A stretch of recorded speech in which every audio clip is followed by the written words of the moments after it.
Най-големият фактор, който последните дни влияеше върху лавинната опасност, е вятъра. Той вчера достигна над 130 км в час, което е много силен вятър и измества снежните маси по посока на вятъра. Като се очаква днеска да има снежни навявания и ветрови дъски се наричат тези, които може да се предизвика лавина. Беше получен сигнал за турист, който е предприел изкачване на Кутела, тръгнал сутринта към 8:30 от Банско с кола до Шилигарника и оттам пеша посока Кутела сам, което в това време и в тази прогноза за времето е недопустимо. Жена му подава сигнал към 4:30, че няма връзка с него от 10:30 сутринта.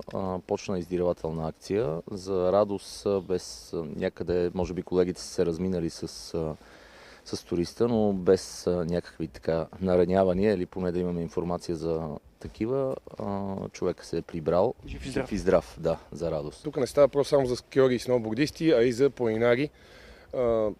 Много е важно да се следват всички правила и да се направи оценка и ако не изглежда добре ситуацията, да не се предприемат дори и преходи за момента, да се изчака малко да слегне снега.